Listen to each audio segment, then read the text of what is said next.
아따, 주인님들. 오늘도 잘 지내셨소? 춘심이가 또 재미나게 들려드릴 이야기가 있으니께 얼른 앉으시고 귀 쫑긋 세워두소. 이야기의 시작은 한양에 내로라 하는 권세가들이 모여 사는 북촌의 한 고래등 같은 기와집에서부터 비롯된답니다. 바로 얼마 전까지 조정의 판서 자리에 앉아 호령하던 이 대감댁이었지요. 하지만 그 위세등등하던 집안에 몇 해 전부터 검은 그림자가 짙게 드리워졌으니 바로 집안의 대들보인 이 대감이 몹쓸 중풍으로 쓰러져 하루아침에 말도 못하고 몸도 제대로 가누지 못하는 신세가 되어버린 것입니다. 온 집안이 슬픔과 절망에 빠져 있을 때 한 줄기 빛처럼 나타난 이가 있었으니 바로 얼마 전 시집온 며느리 오월이었습니다. 오월아 씨, 그녀는 그야말로 하늘에서 내려온 선녀와도 같았지요. 빼어난 미모는 물론이요, 그 마음씨가 비단결 같아서 쓰러진 시아버지를 제 부모 이상으로 지극정성으로 모셨습니다. 그 효심이 어찌나 지극한지 온 한양에 천하제일 효부 5월의 이야기가 자자할 정도였습니다. 그녀는 시아버지의 대소변을 더럽다는 내색 한 번 없이 제 손으로 직접 받아냈습니다.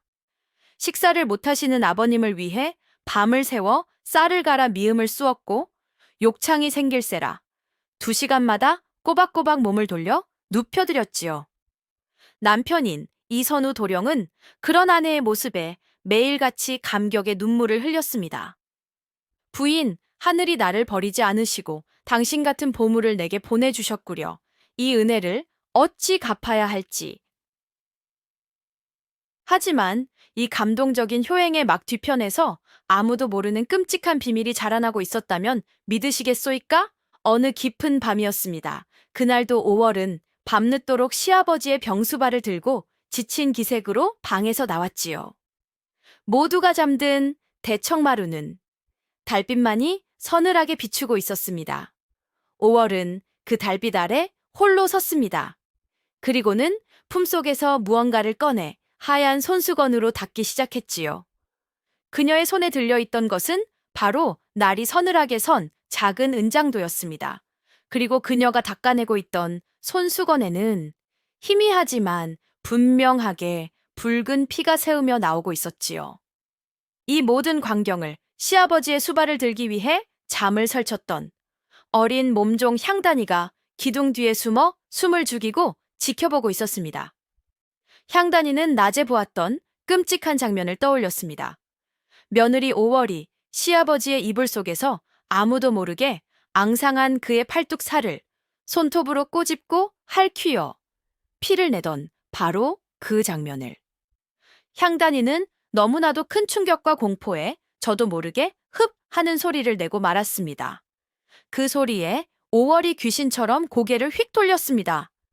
달빛에 비친 그녀의 얼굴, 낮에 그 온화하고 자애롭던 효부의 모습은 온데간데 없고 그 자리에는 얼음처럼 차갑고 뱀처럼 서늘한 눈빛을 한 전혀 다른 여인이 서 있었습니다. 네가 보았구나. 그 나직한 한마디에 향단이는 결국 정신을 잃고 그 자리에 쓰러지고 말았답니다. 향단이가 본 것은 결코 헛것이 아니었답니다.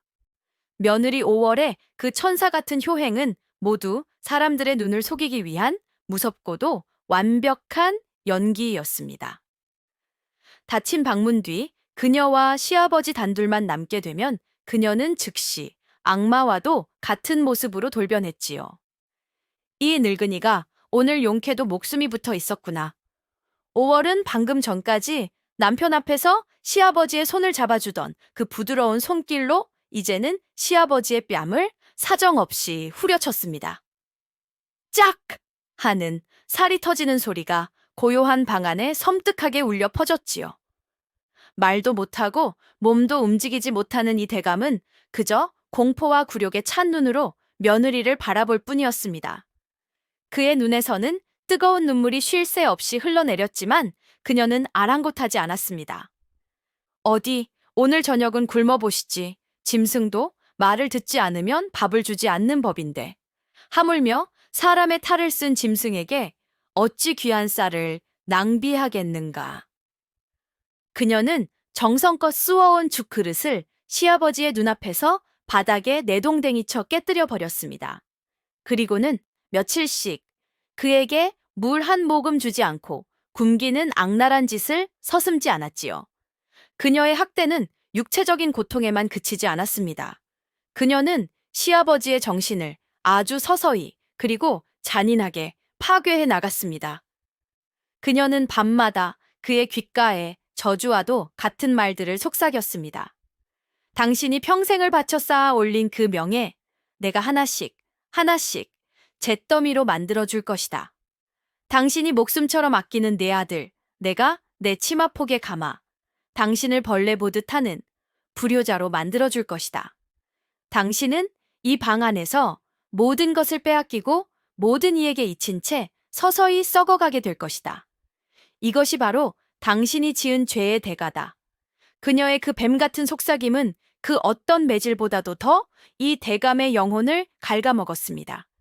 그는 차라리 죽고 싶었습니다. 하지만 그는 죽을 수조차 없었지요. 그의 목숨은 이제 완전히 저 무서운 며느리의 소나기에 달려 있었기 때문입니다.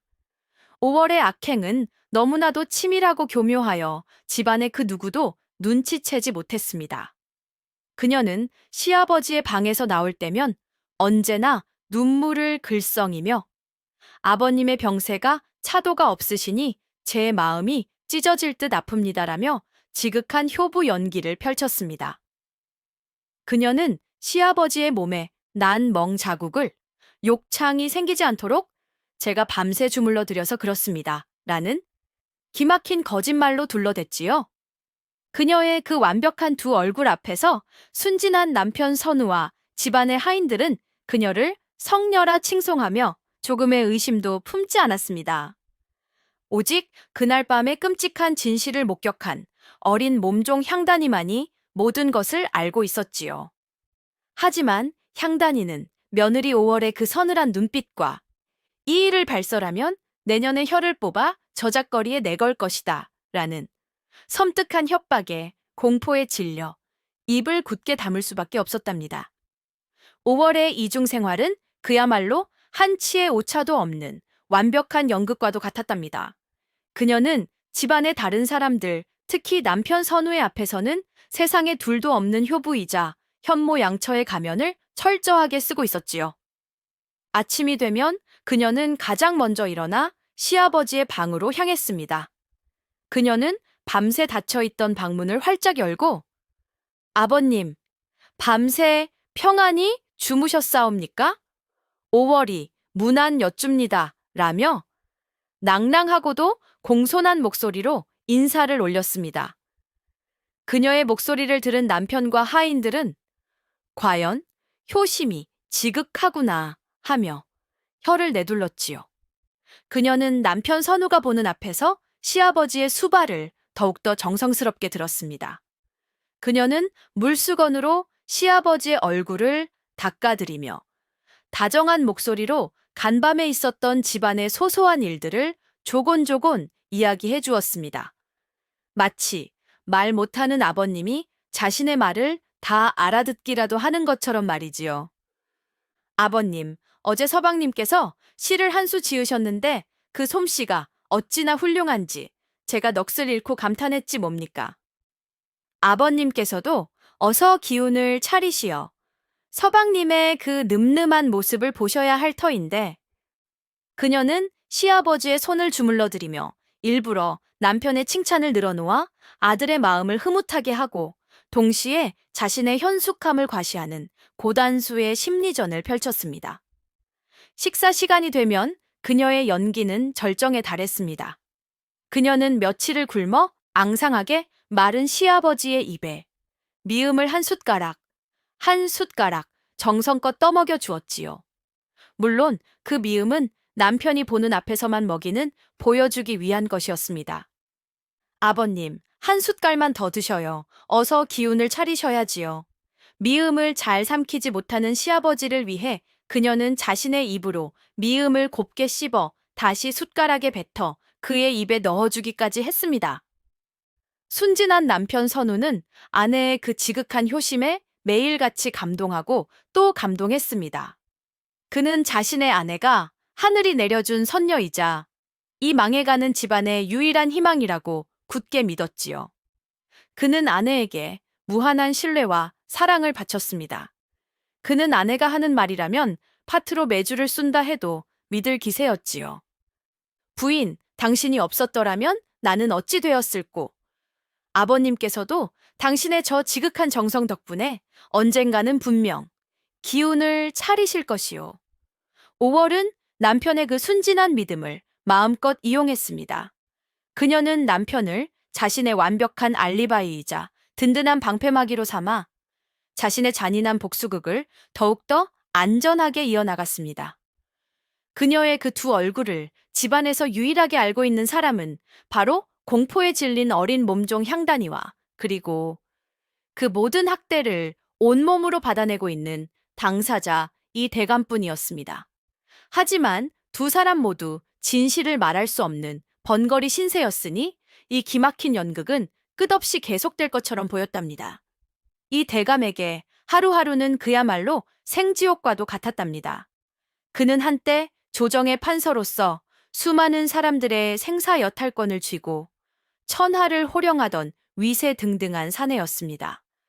하지만 이제 그는 자신의 몸뚱이 하나조차 제 마음대로 움직일 수 없는 무력한 식물인간 신세가 되어 저 무서운 며느리의 소나기에서 짐승보다 못한 취급을 받으며 연명하고 있었지요. 그에게 가장 끔찍한 것은 육체적인 고통이 아니었습니다. 그를 정말로 미치게 만드는 것은 바로 공포와 굴욕감이었습니다. 그는 매일 밤 며느리 5월이 자신의 방문을 열고 들어오는 그 삐걱하는 소리만 들어도 온몸의 피가 차갑게 식는 듯한 극심한 공포에 시달려야 했습니다. 그녀의 발소리는 마치 저승사자의 발소리처럼 그의 심장을 옥죄어 왔지요. 그는 그녀의 눈을 똑바로 쳐다볼 수가 없었죠.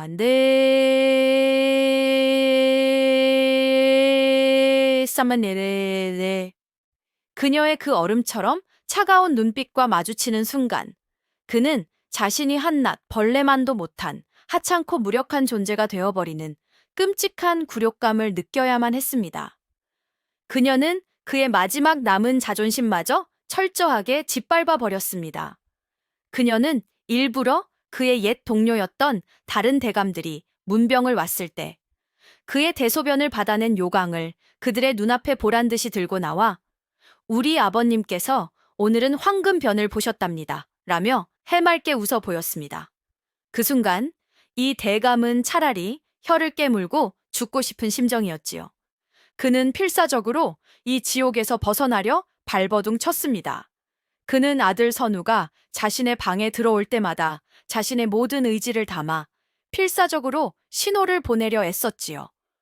그는 눈을 미친 듯이 깜빡거렸습니다. 눈물로 자신의 억울함을 호소했습니다. 움직일 수 있는 유일한 부위인 오른손 엄지손가락을 경련하듯 떨며 며느리를 가리키려 애썼습니다. 선우야, 이 아비 좀 살려다오. 저 계집이 나를 죽이려 한다.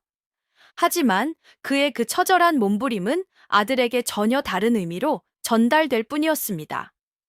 순진한 아들 선우는 아버지의 그 필사적인 눈짓을 며느리가 너무나도 고마워 감격의 눈물을 흘리시는구나 하고 제멋대로 오해했습니다. 그는 아버지의 경련하는 손가락을 며느리의 손을 한번 잡아주고 싶어 하시는구나 하고 착각했지요. 아버님, 며느리가 그리도 고마우십니까? 제가 아버님의 마음을 잘 알고 있습니다. 선우는 오히려 며느리 5월의 손을 잡아 아버지의 손에 쥐어주며 부인, 보시오. 아버님께서 당신에게 고마움을 표하고 싶어 하시오라며 훈훈한 장면을 연출하려 했습니다. 이 대감은 자신을 향해 다가오는 며느리의 차가운 손길에 공포에 질려 하는 짐승 같은 소리를 내질렀지만 아들의 눈에는 그저 감격에 겨워 말을 잇지 못하는 모습으로 보일 뿐이었습니다. 이보다 더 끔찍한 절망이 또 어디 있겠습니까? 유일한 희망이었던 아들마저 자신의 고통을 알아주기는커녕 오히려 자신을 학대하는 원수의 손을 자신의 손에 쥐어주고 있었으니 이 대감은 이 완벽하게 고립된 지옥 속에서 서서히, 아주 서서히 미쳐가고 있었답니다. 이 끔찍한 비밀의 연극이 언제까지고 계속될 수는 없는 노릇이었지요. 마침내 굳게 닫혀있던 진실의 문에 아주 작은 균열을 일으키는 결정적인 사건이 터지고야 말았답니다. 바로 시아버지의 수발을 들던 어린 몸종 향단이가 마루에서 비명을 지르며 실신했던 바로 그날 밤의 일이었지요. 그날 밤 향단이가 목격했던 것은 단순히 5월이 피 묻은 은장도를 닦고 있던 그 섬뜩한 장면만이 아니었습니다. 그녀는 그보다 훨씬 더 직접적이고 끔찍한 범행의 순간을 목격하고 말았던 것입니다. 그날은 이 대감의 지병인 해소병이 유난히 심해지는 날이었습니다. 그는 밤새도록 숨이 넘어갈 듯한 기침을 해대며 고통스러워했지요. 며느리 5월은 남편 선우에게 제가 아버님의 등을 두드려 드리며 밤새 곁을 지키겠습니다. 서방님께서는 안심하고 주무셔요 라며 지극한 효부 행세를 했습니다. 하지만 남편이 잠든 것을 확인한 그녀는 곧바로 본색을 드러냈지요. 그녀는 기침으로 고통스러워하는 시아버지의 입을 거친 손으로 틀어막고는 시끄럽다, 이 늙은이야. 내 놈의 그 기침 소리 때문에 내가 잠을 잘 수가 없구나. 차라리 내 놈의 숨통을 지금 당장 끊어놓을까? 라며 섬뜩하게 속삭였습니다. 바로 그때 목이 마른 향단이가 물을 마시기 위해 부엌으로 가던 중 우연히 그 광경을 열린 방문 틈으로 똑똑히 목격하고 만 것입니다. 그것으로 끝이 아니었습니다. 5월은 품속에서 작은 약병 하나를 꺼냈습니다. 그리고는 그 안에 든 검고 끈적한 액체를 시아버지의 밥상에 놓여있던 탕약 그릇에 몰래 몇 방울 떨어뜨리는 것이 아니겠소. 그것은 바로 사람의 기력을 서서히 쇠하게 만들어 결국에는 잠자듯이 죽음에 이르게 하는 무서운 독초의 즙이었습니다. 향단이는 너무나도 큰 충격과 공포에 온몸이 얼어붙는 듯 했습니다. 그녀는 자신이 지금 끔찍한 살인의 현장을 목격하고 있다는 사실을 깨달았지요. 그녀는 저도 모르게 비명을 지를 뻔한 것을 간신히 자신의 손으로 입을 틀어막았습니다. 그리고는 더 이상 그곳에 있다가는 자신마저 해를 입을지 모른다는 생각에 뒤도 돌아보지 않고 주랭랑을 쳤습니다. 그러다가 마루에서 그만 자신의 발에 걸려 넘어지면서 마님께서 대감마님의 하는 의미를 알 수 없는 비명을 남기고 정신을 잃고 쓰러져 버렸던 것입니다. 깨어난 향단이는 모든 것을 알고 있었습니다. 하지만 그녀는 아무 말도 할 수가 없었지요.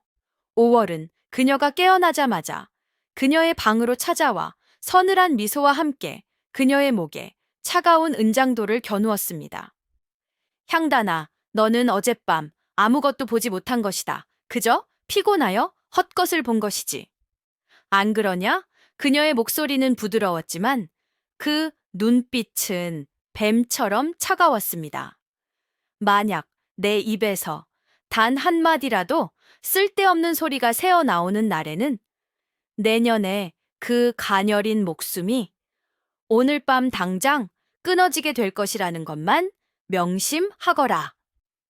어린 향단이는 그 끔찍한 협박 앞에서 공포에 질려 그저 고개를 끄덕이는 것 외에는 아무것도 할 수가 없었답니다. 며느리 5월의 완벽한 연극에 아주 작은 의심의 씨앗을 뿌린 사람이 있었으니 바로 이 대감의 오랜 주치의인 늙은 노 의원이었답니다. 그는 수십 년간 이 대감의 건강을 돌보아온 집안의 오랜 신복이었지요. 그는 의술뿐만 아니라 사람의 마음을 읽는 해안 또한 남다른 인물이었습니다. 몸종 향단이가 실신했던 그 소동 이후 노 의원은 왕진을 위해 이 대감 댁을 다시 찾았습니다. 그는 여느 때처럼 이 대감의 맥을 짚고 그의 몸 상태를 꼼꼼하게 살폈지요. 그때 그의 예리한 눈이 무언가 이상한 점을 발견했습니다. 대감의 앙상한 팔뚝과 다리 곳곳에 아주 희미하지만 분명하게 푸르스름한 멍 자국들이 여러 개 나 있었던 것입니다. 또한 대감의 손톱 밑에는 마치 무언가를 필사적으로 핥힌 듯한 상처의 흔적도 남아 있었지요. 대감마님, 몸이 많이 불편하신 모양입니다. 잠결에 험한 몸부림이라도 치신 것입니까? 노 의원이 넌지시 물었습니다. 그의 질문에 곁에서 시중을 들던 오월이 재빨리 대답했지요. 예, 의원님. 아버님께서 밤마다 욕창이 생길까 두려워 제가 밤새도록 주물러 드려서 그렇사옵니다. 제 손길이 거칠어 본의 아니게 멍이 든 모양입니다. 그녀의 대답은 너무나도 그럴싸하고 효심이 지극해 보였습니다. 하지만 노 의원은 그녀의 말을 듣는 동안 이 대감의 눈을 놓치지 않고 지켜보고 있었지요. 이 대감은 5월의 말이 끝나자마자 평소보다 훨씬 더 격렬하게 눈을 깜빡거렸습니다. 그의 눈동자는 공포와 절망으로 미친 듯이 흔들리고 있었지요. 그는 온몸으로 아니다, 저 계집이 거짓말을 하고 있다고 필사적으로 외치고 있었던 것입니다. 노 의원은 그 미세한 신호를 놓치지 않았습니다. 그의 마음속에 아주 작지만 날카로운 의심의 바늘 하나가 꽂혔습니다. 이상하다. 부인의 정성은 저리도 갸륵한데 어찌하여 대감의 병세는 날이 갈수록 악화되기만 하는가. 맥을 짚어보니 기력은 점점 더 쇠하여지고 몸에서는 알 수 없는 한기마저 느껴진다. 마치 누군가 생명력을 억지로 빼앗아 가고 있는 듯한 그런 불길한 맥이다. 그는 또한 얼마 전 향단이가 실신했던 사건도 마음에 걸렸습니다. 어린아이가 그저 헛것을 보고 그리 심하게 경기를 일으킬 리가 없었습니다. 노 의원은 방을 나오기 전 마지막으로 5월의 관상을 아주 유심히 살펴보았습니다. 그녀의 얼굴은 여전히 흠잡을 데 없이 아름답고 온화해 보였습니다. 하지만 수십 년의 경험으로 단련된 그의 눈에는 그녀의 그 완벽한 미소 뒤에 숨겨진 아주 희미하지만 차갑고도 날카로운 살기의 그림자가 스쳐 지나가는 것이 보였습니다. 노 의원은 아무런 내색도 하지 않고 조용히 이 대감댁을 나섰습니다. 하지만 그의 머릿속은 복잡한 생각으로 가득 차 있었지요. 이 집안에는 내가 알지 못하는 아주 무서운 비밀이 숨겨져 있다. 내가 어떻게든 그 진실을 밝혀내야만 한다. 그는 이 집안의 오랜 주치의로서 그리고 한 인간으로서 이 불길한 예감을 외면할 수가 없었던 것입니다.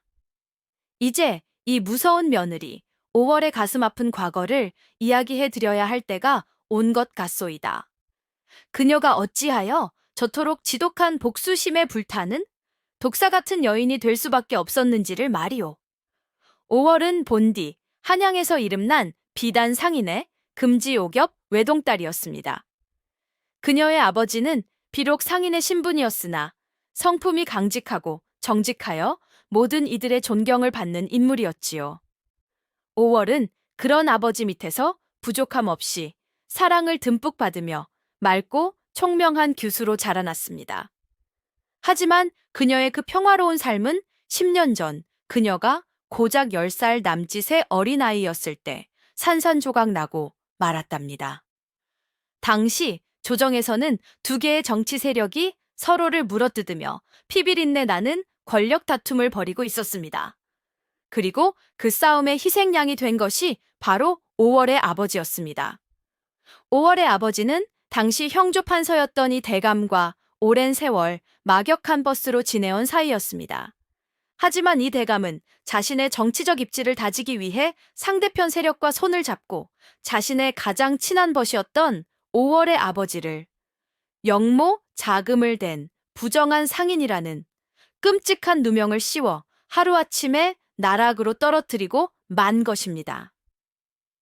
5월의 아버지는 억울함을 호소할 기회조차 얻지 못한 채 관에 끌려가 모진 고문을 받다가 결국 옥중에서 한 많은 생을 마감했습니다. 집안은 풍비박산이 났고 모든 재산은 몰수되었으며 5월과 그녀의 어머니는 역적의 가족으로 낙인 찍혀 길바닥에 낳는 신세가 되었지요. 5월의 어머니는 그 충격을 이기지 못하고 얼마 지나지 않아 화병으로 세상을 떠났습니다. 하루아침에 고아가 된 어린 5월은 먼 친척 집을 전전하며 온갖 멸시와 구박 속에서 짐승보다 못한 삶을 살아야만 했지요. 그녀를 버티게 해준 것은 오직 단 하나, 바로 복수심이었습니다. 그녀는 매일 밤 아버지의 피 묻은 유서를 끌어안고 눈물로 맹세했습니다.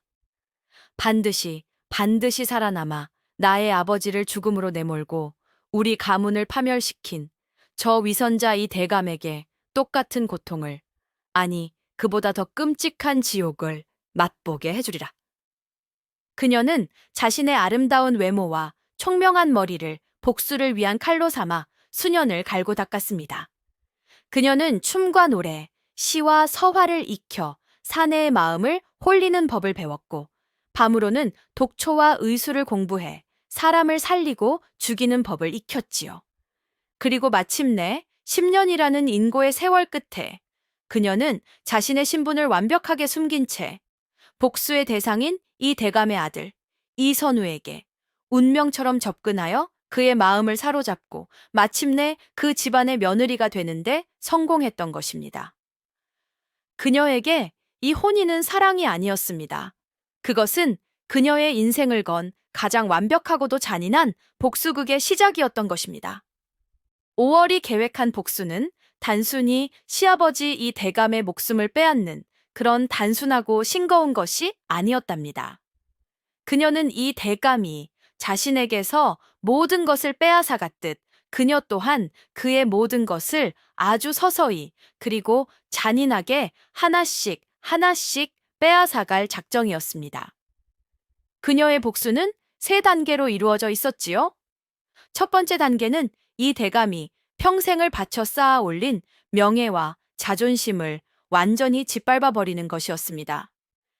이 대감은 비록 몸은 병들었으나 여전히 자신이 이 집안의 가장 위험 있는 어른이라고 굳게 믿고 있었습니다. 5월은 바로 그 믿음을 철저하게 파괴하기 시작했지요. 그녀는 그의 앞에서 일부러 하인들을 호되게 꾸짖으며 안주인으로서의 자신의 권위를 과시했습니다. 그녀는 그의 면전에서 그가 아끼던 서책들을 땔감으로 써버리고 그가 소중히 여기던 폐물들을 자신의 몸에 치장하며 그를 조롱했지요.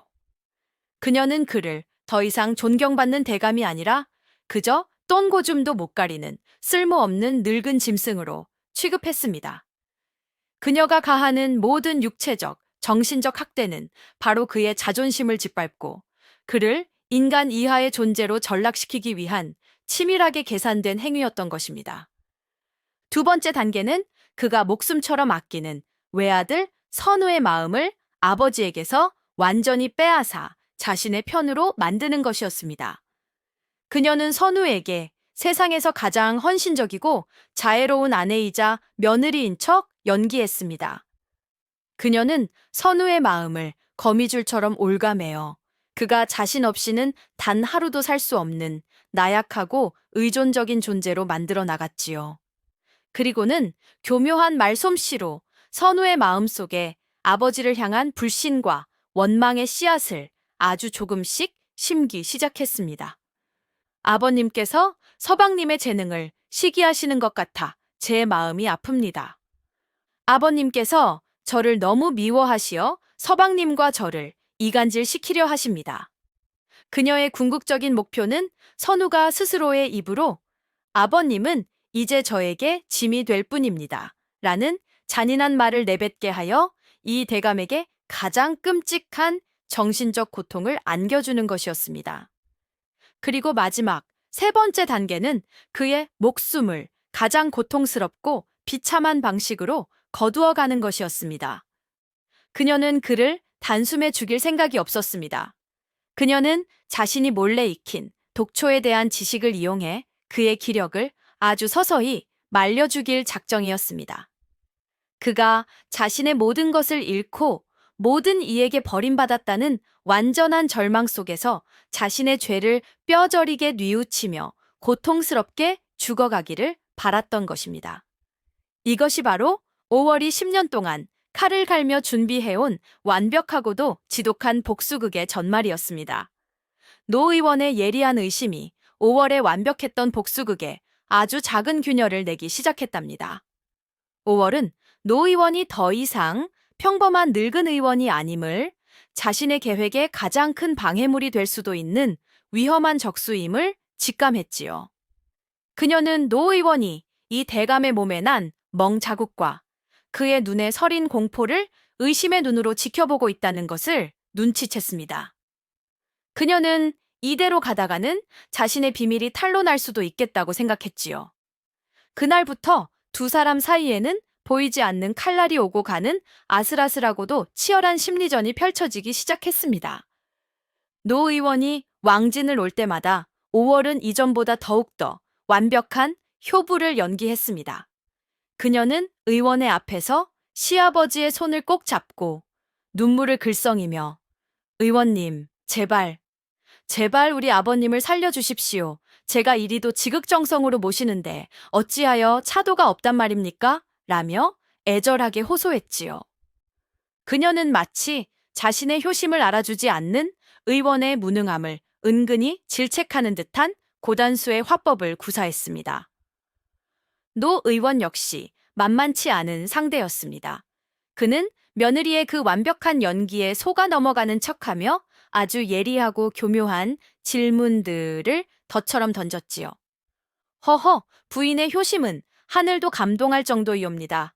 혹 대감께 따로 좋은 약재라도 구해다 드시고 계신 것이 있으십니까? 부인의 그 정성이 혹여 제가 쓰는 약과 상충이 될 수도 있으니 말이오.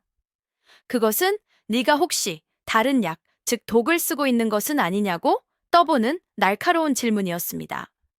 5월은 조금도 당황하지 않고 미소 지으며 대답했지요. 어찌 제가 의원님의 처방을 거역하고 함부로 약을 쓸 수 있겠사옵니까? 저는 그저 의원님께서 지어주신 약을 제 정성을 다해 다려 올릴 뿐이옵니다. 두 사람은 웃는 얼굴로 서로의 속내를 꿰뚫어 보며 팽팽한 기싸움을 벌였습니다. 5월은 여기서 그치지 않았습니다. 그녀는 몸종 향단을 시켜 노 의원의 뒷조사를 하기 시작했지요. 그녀는 의원의 가족 관계, 그의 재산 상태, 그리고 그의 숨겨진 약점까지 낱낱이 파악하려 했습니다. 그녀는 만약의 사태에 대비하여 의원의 입을 막아버릴 결정적인 한 수를 미리 준비해두려 했던 것입니다. 노 의원 역시 5월의 감시를 느끼고 더욱더 조심스럽게 움직였습니다. 그는 더 이상 자신의 의심을 겉으로 드러내지 않았습니다. 대신 그는 아무도 모르게 자신의 방식으로 진실을 밝히기 위한 비밀스러운 방역을 준비하기 시작했지요. 노 의원과의 팽팽한 심리전 속에서 위기감을 느낀 5월은 자신의 복수 계획에 속도를 내기로 결심했답니다. 그녀는 노 의원이 자신의 죄를 밝혀낼 결정적인 증거를 찾아내기 전에 시아버지 이 대감을 먼저 세상에서 사라지게 만들어야만 했습니다. 그녀는 자신의 다음 계략에 아무것도 모르는 순진한 남편 선우를 철저하게 이용하기로 마음먹었지요. 어느 날 밤 그녀는 남편의 앞에서 아주 슬프고 절망적인 표정으로 눈물을 흘리기 시작했습니다. 서방님, 이제 더 이상 희망이 없는 것 같사옵니다. 노 의원님의 약을 그리도 오래 써보았지만 아버님의 병세는 조금도 나아지지를 않으니 이 일을 어찌하면 좋사옵니까? 선우는 아내의 눈물에 가슴이 찢어지는 듯 했지요. 부인, 너무 상심치 마시오. 하늘이 당신의 이 지극한 효심을 보시고 반드시 아버님을 살려주실 것이오. 바로 그때 5월은 기다렸다는 듯 남편의 옷자락을 붙잡고 애원했습니다. 서방님, 방법이 아주 없는 것은 아니옵니다. 그녀는 마치 아주 귀한 비밀 정보라도 되는 듯 목소리를 낮추어 속삭였지요.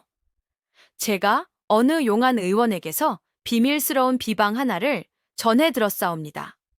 저 멀리 금강산 깊은 곳에만 자생한다는 천년 묵은 거북이 등껍질과 독사의 쓸개를 구해다 다려 먹이면 중풍으로 막힌 혀를 단숨에 뚫을 수 있다고 하더이다. 그녀가 말한 약재들은 실은 사람의 기력을 북돋우기는커녕 오히려 아주 서서히 기력을 쇠하게 만들어 결국에는 죽음에 이르게 하는 무서운 독성을 지닌 약재들이었습니다. 순진한 선우는 아내의 그 간절한 거짓말에 감쪽같이 속아 넘어갔습니다. 정말이요, 부인? 그런 신비한 약재가 정말로 있단 말이요? 예, 서방님, 하오나, 그 약재들은 너무나도 귀하고 위험하여 일반 약재상에서는 절대 구할 수가 없다고 합니다. 오직 암암리에 거래하는 비밀스러운 상인들을 통해서만 구할 수 있다고 하더이다. 5월은 남편의 손을 꼭 잡고 눈물로 호소했습니다. 부디 서방님께서 저를 위해 그리고 아버님을 위해 그 약재들을 좀 구해 주시옵소서. 서방님께서 구해 주신 그 약재가 아버님을 살릴 수 있는 마지막 희망이옵니다. 선우는 아내의 그 지극한 효심과 아버지를 살릴 수 있다는 희망에 조금의 의심도 없이 그 위험한 제안을 덥석 받아들였습니다. 그는 다음 날부터 아내가 알려준 비밀 상인들을 찾아 한양의 뒷골목을 헤매고 다니기 시작했지요. 5월의 교활한 계략이 차근차근 진행되는 동안 노 의원 역시 가만히 앉아 당하고만 있지는 않았답니다. 그는 며느리 5월의 행동이 어딘지 모르게 부자연스럽고 의심스럽다는 것을 더욱더 강하게 느끼고 있었지요. 특히 그가 왕진을 올 때마다 5월이 유독 시아버지의 손을 자신의 치마폭이나 이불 속에 감추어 잘 보여주려 하지 않는다는 기이한 점을 발견했습니다. 저 손에 무언가 비밀이 있구나. 노 의원은 5월의 감시를 뚫고 이 대감의 상태를 제대로 확인할 수 있는 새로운 방법을 모색해야만 했습니다. 그는 마침내 아주 좋은 명분을 찾아냈지요. 바로 침술이었습니다. 어느 날 왕진을 온 노 의원은 서씨 부인과 5월 앞에서 아주 심각한 표정으로 선언했습니다. 마님 부인, 이제 더 이상 약만으로는 대감의 병세를 잡을 수가 없겠습니다. 막혀있는 혀를 직접 뚫어 주어야만 가망이 있겠습니다. 오늘부터 제가 직접 대감께 침을 놓아 기의 흐름을 바로잡겠습니다. 침술은 아주 고도의 집중력과 전문성을 요구하는 위험한 시술이었습니다. 5월은 내심 불안했지만 한양 최고의 명예인 노 의원의 그 권위 있는 선언 앞에서 감히 반대할 수가 없었지요. 그날부터 노 의원은 매일같이 이 대감의 방을 찾아와 그의 온몸에 침을 놓기 시작했습니다. 그는 5월을 포함한 그 어떤 하인들의 접근도 시술에 방해가 된다는 핑계로 철저하게 막아버렸지요. 그것은 그가 5월의 감시에서 벗어나 유일하게 이 대감과 단둘이 마주할 수 있는 귀한 시간이었습니다. 노 의원의 침술은 사실 단순히 막힌 혀를 뚫기 위한 것만이 아니었습니다. 그의 진짜 목적은 따로 있었지요. 그는 자신의 모든 의술을 총동원하여 중풍으로 마비된 이 대감의 신경 조직을 아주 미세하게 하나씩 하나씩 되살려내는 비밀스러운 치료를 시작했던 것입니다. 그는 특히 이 대감의 오른손, 그 중에서도 엄지손가락 끝의 혈에 집중적으로 침을 놓았습니다. 그는 희망을 걸었지요. 만약 단 하나의 손가락이라도 다시 움직일 수 있게 된다면 대감께서 그것으로 진실을 알릴 수 있는 어떤 신호를 보낼 수 있을 것이라고. 그의 그 필사적인 노력은 며칠이 지나지 않아 아주 작지만 놀라운 기적을 만들어냈습니다. 어느 날 노 의원이 이 대감의 손에 침을 놓고 있을 때였습니다. 미동도 없던 그의 오른손 엄지손가락이 아주 희미하게 까딱 하고 움직인 것입니다. 노 의원은 벅찬 감동에 눈물을 흘릴 뻔했습니다. 대감마님, 정신이 드십니까? 제 말이 들리시면 손가락을 한 번 더 움직여 보시옵소서. 이 대감의 손가락이 다시 한번 아주 힘겹게 까딱 하고 움직였습니다. 그는 살아 있었습니다.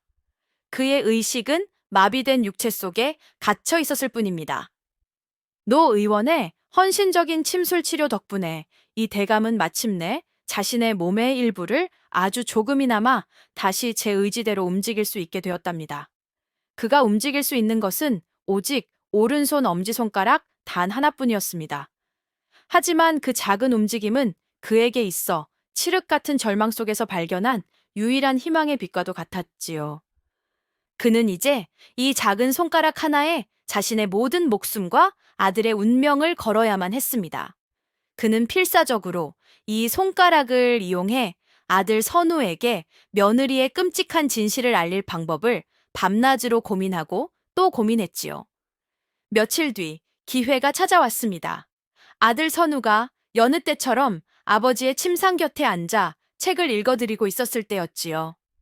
며느리 5월은 마침 다른 볼일이 있어 잠시 자리를 비운 상태였습니다. 지금이다. 이 대감은 자신의 온 정신을 오른손 엄지손가락 끝에 집중했습니다. 그는 있는 힘을 다해 아주 힘겹게 그리고 필사적으로 자신의 손가락을 움직이기 시작했지요. 그는 자신의 손가락으로 허공을 가리켰습니다. 아니, 정확히는 방의 한쪽 구석에 놓여 있는 자신의 낡은 책상 서랍 쪽을 반복해서 가리키고 있었습니다. 책을 읽는 데에만 정신이 팔려있던 선우는 아버지의 그 이상한 행동을 처음에는 알아채지 못했습니다. 하지만 아버지의 숨소리가 점점 더 거칠어지고 그의 눈빛이 너무나도 절박하게 한 곳을 향하고 있는 것을 보고는 마침내 무언가 이상하다는 것을 깨달았지요. 아버님, 왜 그러십니까? 어디 불편하신 곳이라도? 선우가 아버지의 손을 잡으려던 바로 그 순간이었답니다. 방문을 열고 며느리 5월이 환한 미소와 함께 들어오는 것이 아니겠소. 그녀의 손에는 김이 모락모락 나는 약탕기 그릇이 들려 있었습니다. 어머나 아버님, 기운을 차리셨나 보네요. 손가락을 다 움직이시고 5월은 이 대감의 그 필사적인 신호를 단번에 알아차렸습니다. 하지만 그녀는 조금도 당황하지 않았지요. 그녀는 오히려 너무나도 자연스럽고 순발력 있게 그 상황을 자신에게 유리한 쪽으로 바꾸어 버렸습니다. 그녀는 이 대감의 곁으로 다가가 그의 경련하는 손을 자신의 두 손으로 부드럽게 감싸 쥐었습니다. 그리고는 남편 선우를 돌아보며 감격에 겨운 목소리로 연기하기 시작했지요. 여보, 이것 좀 보세요. 아버님께서 제 손을 잡으려 하셔요. 제가 밤낮으로 간호해드린 것을 알아주시는 모양이에요.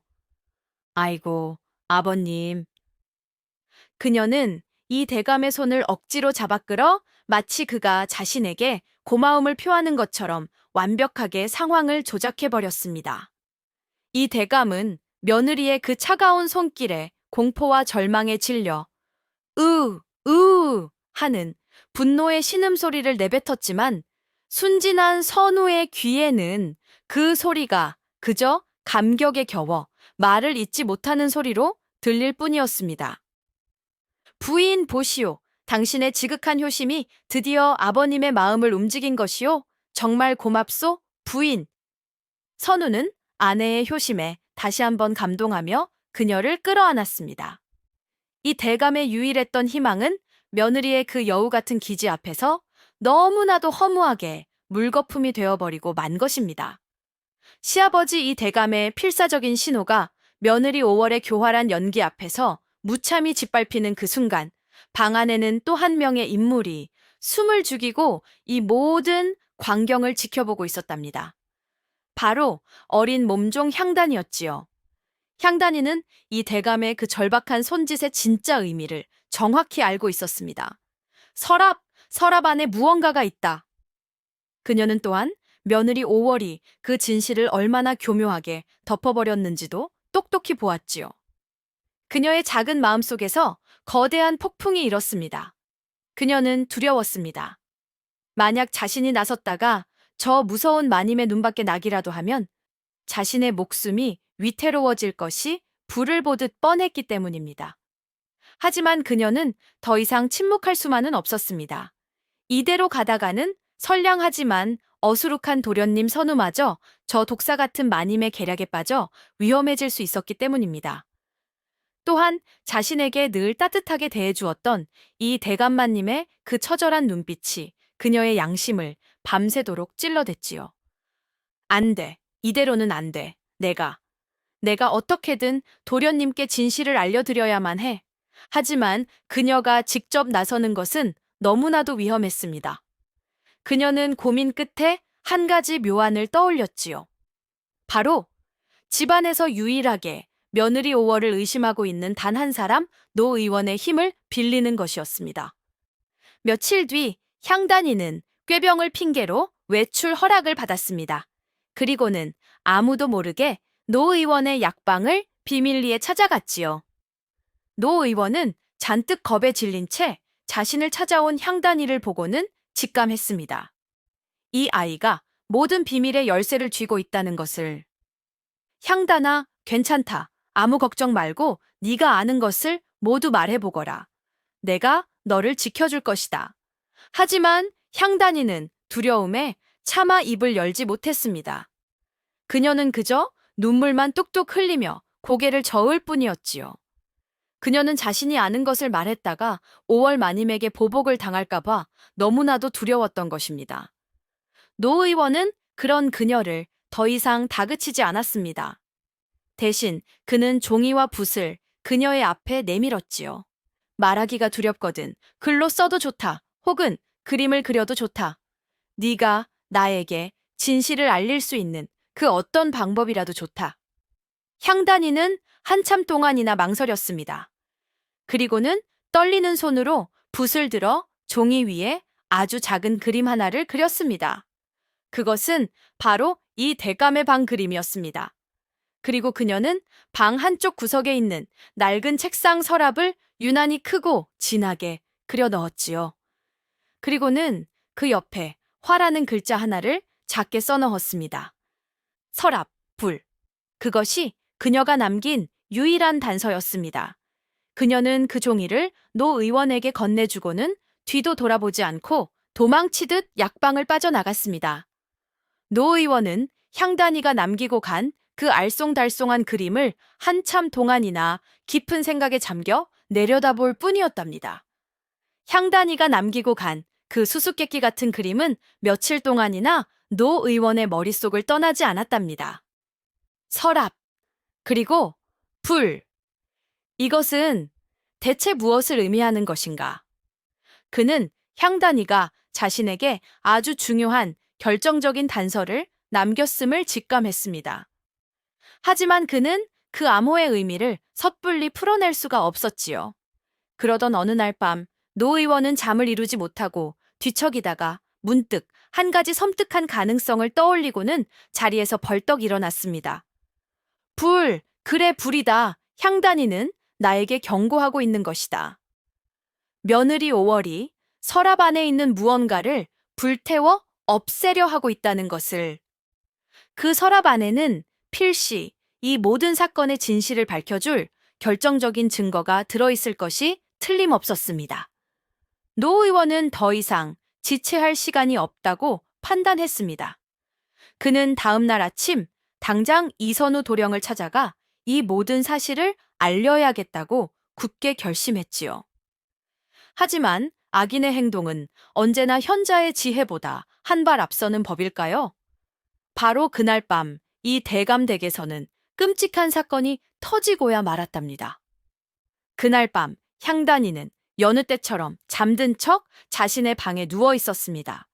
그런데 자정이 넘은 깊은 시각 누군가 조심스럽게 자신의 방문을 열고 들어오는 기척을 느꼈지요.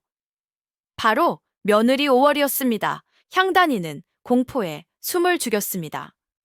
5월은 향단이가 잠든 줄로만 알고 그녀의 머리맡에 작은 향로 하나를 조심스럽게 내려놓았습니다. 그리고는 그 향로에 불을 붙이고는 연기처럼 조용히 방을 빠져나갔지요.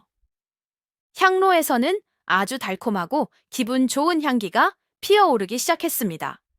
하지만 향단이는 그 향의 정체를 알고 있었습니다. 그것은 사람을 깊은 잠에 빠져들게 하여 다시는 깨어나지 못하게 만드는 무서운 수면향이었습니다. 5월은 자신의 비밀을 알고 있는 유일한 목격자 향단을 사고로 위장하여 영원히 잠재워 버리려 했던 것입니다. 향단이는 극심한 공포 속에서 정신이 점점 더 몽롱해져 오는 것을 느꼈습니다.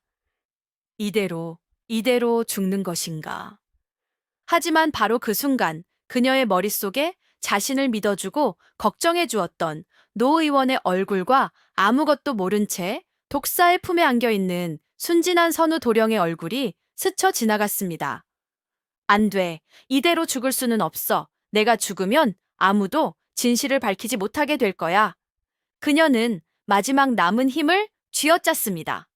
그녀는 이불을 찢어 자신의 입과 코를 막고 몽롱한 정신을 필사적으로 부여잡았지요. 그리고는 기어서 방을 빠져나왔습니다. 그녀는 결심했습니다. 더 이상 두려움 뒤에 숨어 침묵하지 않겠다고. 자신의 목숨을 걸고 이 모든 진실을 세상에 밝히고 저 무서운 악녀를 심판대에 세우겠다고. 그녀는 비틀거리는 몸을 이끌고 칠흑 같은 어둠을 뚫고 노 의원의 약방을 향해 필사적으로 달려가기 시작했습니다. 향단이가 목숨을 걸고 약방으로 달려왔을 때 노 의원은 마침 날이 밝는 대로 선우 도령을 찾아갈 채비를 하고 있었답니다. 그는 피투성이가 되어 간신히 숨만 붙어 있는 향단이의 모습을 보고는 경악을 금치 못했지요. 향단아, 이게 대체 어찌 된 일이냐? 향단이는 마지막 남은 힘을 다해 간밤에 있었던 모든 일을 낱낱이 고했습니다. 며느리 오월이 자신을 독살하려 했다는 끔찍한 사실과 이 대감의 서랍이 위험하다는 절박한 경고를 남기고는 결국 정신을 잃고 쓰러지고 말았지요. 노 의원은 더 이상 한시도 지체할 수 없다고 판단했습니다. 그는 당장 이선우 도령을 찾아갔습니다. 그리고는 다짜고짜 그의 손을 붙잡고 아버지 이 대감의 서재로 그를 끌고 갔지요. 도련님, 지금 드리는 말씀을 부디 믿어주셔야 합니다. 이 집안에 그리고 도련님의 목숨에 아주 큰 위험이 닥쳐왔사옵니다. 선우는 노 의원의 그 심상치 않은 모습에 어리둥절하면서도 그의 말에 따를 수밖에 없었습니다. 노 의원은 이 대감의 낡은 책상 서랍을 망설임 없이 부수듯 열어젖혔습니다. 도련님, 이 안에 모든 진실이 들어 있사옵니다. 서랍 안 가장 깊숙한 곳에는 낡은 비단 보자기에 쌓인 작은 괴짝 하나가 숨겨져 있었습니다. 그리고 그 괴짝 안에는 지난 10년 동안의 세월의 무게를 이고 누렇게 바랜 수십 통의 비밀 서찰 뭉치가 들어 있었지요. 선우는 떨리는 손으로 그 서찰들을 펼쳐보기 시작했습니다. 그것은 돌아가신 자신의 아버지 이 대감이 생전에 다른 누군가와 비밀리에 주고받았던 편지들이었습니다. 서찰의 내용은 너무나도 충격적이어서 선우는 자신의 눈을 의심하지 않을 수 없었지요. 서찰에는 10년 전 억울하게 옥사한 비단 상인, 즉 5월의 아버지가 사실은 역적이 아니었으며 그가 누군가의 거대한 음모에 빠져 희생되었다는 놀라운 진실이 상세하게 기록되어 있었습니다. 그리고 그를 구하기 위해 자신의 모든 것을 걸고 배후의 진범과 싸웠던 단 한 사람의 의로운 인물이 있었으니 바로 그의 아버지 이 대감이었던 것입니다. 서찰뭉치 가장 밑에는 이 대감이 쓰러지기 바로 전날 밤에 쓴 아들 선우에게 남기는 마지막 편지가 있었습니다. 선우야, 이 아비는 내일 내 오랜 벗의 억울한 누명을 벗기기 위해 모든 진실을 임금님께 아뢰려 한다. 허나 적의 세력이 너무나도 거대하여 이 아비의 목숨이 어찌 될지 알 수가 없구나. 만약 나에게 무슨 일이 생기거든 너는 부디 이 서찰들을 증거 삼아 반드시 내 벗의 명예를 되찾아다오. 그리고 홀로 남겨졌을 그의 가여운 딸을 네 평생을 바쳐 지켜주어야만 한다. 이것이 이 아비가 너에게 남기는 마지막 유언이다. 이제 모든 것이 명백해졌습니다. 아버지의 마지막 유언과도 같은 서찰을 읽어내린 이선우는 그 자리에 얼어붙은 채 아무런 말도 할 수 없었답니다. 그의 머릿속은 이제껏 한 번도 상상해 본 적 없는 너무나도 충격적인 진실 앞에서 하얗게 비어버린 듯 했지요. 자신이 평생을 그저 위엄있고 때로는 냉정하다고만 생각했던 아버지가 사실은 불의에 맞서 벗의 명예를 지키려 했던 그토록 의롭고 따뜻한 분이었다니. 그리고 자신이 사랑하는 아내 오월이 그토록 증오하고 복수하려 했던 대상이 사실은 그녀의 원수가 아니라 그녀의 아버지를 구하기 위해 자신의 모든 것을 걸었던 유일한 조력자이자 은인이었다니. 이 얼마나 기막히고도 엇갈린 운명의 장난이란 말인가? 10년 전 5월의 아버지는 정직하고 능력 있는 상인이었으나 당시 조정의 막강한 실세였던 한 간악한 대신의 눈밖에 나고 말았습니다. 그 대신은 5월 아버지의 막대한 재산을 자신의 것으로 만들려는 흉계를 꾸몄고 그에게 영모자금을 댔다는 끔찍한 누명을 씌웠던 것입니다. 그때 유일하게 그의 결백을 믿고 그의 편에 서서 거대한 권력에 맞서 싸운 사람이 바로 그의 오랜 벗, 이 대감이었지요. 이 대감은 자신의 관직과 목숨을 걸고 밤낮으로 벗의 무죄를 증명할 증거들을 비밀리에 모으고 다녔습니다. 바로 선우가 발견한 그 비밀 서찰들이 그 증거들이었지요. 하지만 이 대감이 모든 증거를 모아 임금에게 아뢰려 하기 바로 전날 밤 그만 간악한 대신이 보낸 자객의 습격을 받아 지금의 그 끔찍한 중풍을 얻게 된 것이었습니다. 이 대감은 말을 할 수도 몸을 움직일 수도 없는 신세가 되어서도 결코 포기하지 않았습니다. 그는 필사적으로 자신의 서랍을 가리키며 아들에게 진실을 알리려 애썼던 것입니다. 그렇다면 아버님께서 그토록 며느리를 공포에 질린 눈으로 보셨던 것은 선우가 떨리는 목소리로 물었습니다. 두려워서가 아니었겠지요. 노 의원이 대답했습니다. 그것은 죽은 벗의 딸을 원수의 며느리로 맞아야만 했던 기구한 운명 앞에서 그 아이의 얼굴을 차마 똑바로 쳐다볼 수가 없었던 한 늙은이의 깊은 슬픔과 미안함의 눈빛이었을 것이옵니다. 이제 모든 오해의 실타래가 풀리기 시작했습니다. 하지만 이 충격적인 진실을 과연 복수심에 불타는 며느리 오월이 순순히 받아들일 수 있을까요? 모든 진실이 담긴 서찰을 품에 안고 이선우는 비틀거리는 발걸음으로 아내 오월의 방으로 향했답니다. 그의 마음은 1000갈래, 10,000갈래로 찢어지는 듯 했지요. 그는 이제 이 끔찍한 진실을 어떻게 아내에게 전해야 할지 너무나도 두렵고 막막했습니다. 한편 그 시각 5월은 자신의 방에서 아무것도 모른 채 마지막 복수를 준비하고 있었습니다. 그녀는 자신이 구해온 독초를 정성껏 갈아 시아버지에게 먹일 마지막 약을 만들고 있었지요. 그녀의 얼굴에는 오랜 복수를 마침내 끝낸다는 차갑고도 비장한 결의가 서려 있었습니다. 바로 그때 선우가 넋이 나간 사람처럼 방문을 열고 들어왔습니다. 그는 아내의 손에 들린 그 독약 그릇을 보고는 더 이상 참지 못하고 그녀의 앞에 무릎을 꿇고 말았지요. 부인, 제발, 제발 멈추시오.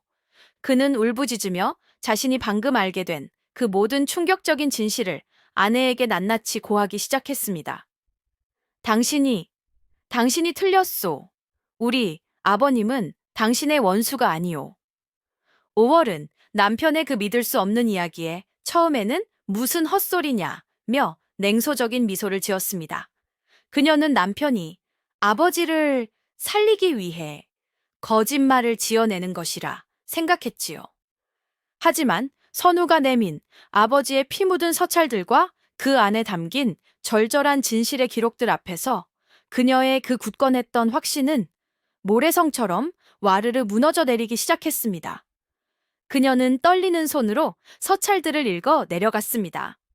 거기에는 이 대감이 자신의 아버지를 구하기 위해 얼마나 필사적으로 싸웠는지가 그리고 그 과정에서 얼마나 큰 희생을 치렀는지가 너무나도 생생하게 기록되어 있었습니다.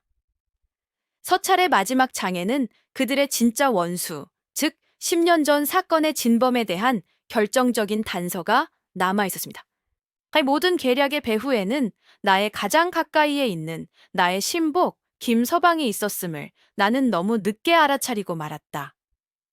그는 나의 인장을 훔쳐 내 벗을 모함하고 나의 상단을 가로채려는 무서운 흉계를 꾸몄던 것이다. 그는 내가 모든 것을 알게 되자 나를 해하고 모든 죄를 다른 이에게 뒤집어 씌우려 하고 있다. 김서방, 5월과 선우는 동시에 한 사람의 얼굴을 떠올렸습니다. 김서방, 그는 바로 이 대감이 쓰러진 뒤 이 집안의 재산을 관리한다는 핑계로 모든 실권을 장악하고 늘 두 사람의 곁에서 인자한 웃음을 지어 보이던 바로 그 늙은 집사였던 것입니다. 아니, 그는 더 이상 이 집안의 집사가 아니었습니다. 그는 이 대감의 몰락 이후 이 대감의 상단을 자신의 것으로 만들고 지금은 한양 제일의 거상 행세를 하고 있었지요. 그가 바로 10년 전 사건의 진짜 흑막이었던 것입니다.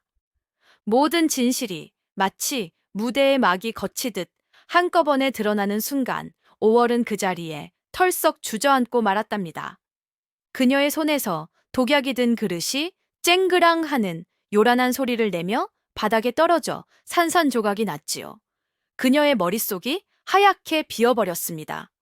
그녀가 평생을 철천지원수로 여기고 증오하고 저주하며 그토록 잔인한 방식으로 학대해왔던 그 사람이 사실은 자신의 아버지를 구하기 위해 목숨을 걸었던 유일한 은인이었다니. 자신이 뱉었던 그 모든 독설과 자신이 가했던 그 모든 학대가 얼마나 끔찍하고 돌이킬 수 없는 죄악이었는지를 그녀는 비로소 뼈저리게 깨달았습니다. 그녀는 공포에 질린 눈으로 시아버지 이 대감의 방문을 바라보았습니다. 이제야 모든 것이 이해가 갔습니다. 시아버지가 자신을 그토록 공포에 질린 눈으로 바라보았던 것은 자신이 무서워서가 아니었습니다. 그는 죽은 벗의 얼굴을 너무나도 닮은 그의 가여운 딸을 차마 똑바로 쳐다볼 수가 없었던 그 미안함과 죄책감에 몸을 떨었던 것입니다. 그가 그토록 필사적으로 서랍을 가리키려 했던 것은 자신의 결백과 사건의 진실을 어떻게든 그녀에게 알려주고 싶었던 마지막 몸부림이었던 것입니다.